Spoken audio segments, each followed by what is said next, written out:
চামড়ার বেচাকেনা বেড়েছে দক্ষিণ পশ্চিমাঞ্চলের বৃহত্তম চামড়ার মোকাম যশোরের রাজারহাটে।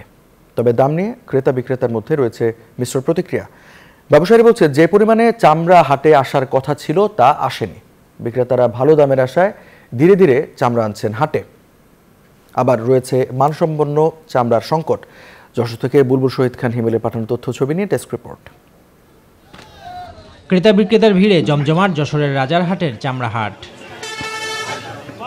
হাটে চলছে দর কষাকষি। বিক্রেতাদের অভিযোগ, আশানুরূপ দাম পাচ্ছেন না তারা। সরকারের যে নির্ধারিত যে রেটটা আমাদের পাওয়ার কথা খুচরো ব্যবসায়িক এইটা আমরা সঠিকভাবে সেটা আমরা পাইনি।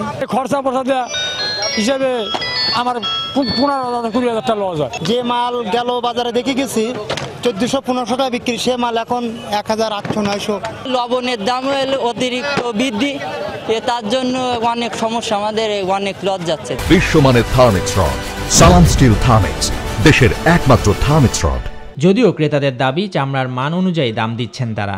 অনেকেই হয়তো বলতেছে যে আমাদের লাভ হচ্ছে না, এটা কিন্তু সত্যি কথা না। ব্যবসা ভালো হচ্ছে এবং মানুষ টাকা পয়সা পাচ্ছে, দামও ভালো পাচ্ছে। চামড়া কোয়ালিটি কোরবানিতে খুব স্ট্যান্ডার্ড হবে, সেই স্ট্যান্ডার্ড হয় নাই। মাঠ পর্যায়ে দ্বারা এদের থেকে ক্ষতিগ্রস্ত হচ্ছে প্রতিষ্ঠান। ক্ষুদ্র ব্যবসায়ীরা সরকার নির্ধারিত দাম পাচ্ছেন না এমন অভিযোগ মানতে নারাজ স্থানীয় আড়তদাররা।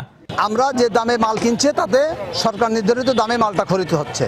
যেটা ভালো মাল সেটা ভালো দাম পাওয়া যাচ্ছে, আর যেটা খারাপ চামড়া তার তো দাম এমনি খারাপ হবে। তবে তীব্র গরমে চামড়া সংরক্ষণজনিত নানা ক্ষতি পুষিয়ে নিতে 2% সুদে ঋণ দাবি করছে চামড়া ব্যবসায়ী মালিক সমিতি। এই ক্ষেত্রে ডেভেলপ করার জন্য যেভাবে ট্যানারির মালিকদের 2% হারে লোন দেওয়া হয়, এখানে যদি ক্ষুদ্র ব্যবসায়ীদেরকে লোনের ব্যবস্থা করা হতো তাহলে এখানে টাকার কোনো সংকট থাকতো না। রাজারহাটের চামড়া হাটে চামড়া বেচাকেনা চলে প্রতি শনি ও মঙ্গলবার। Desk report, news 24।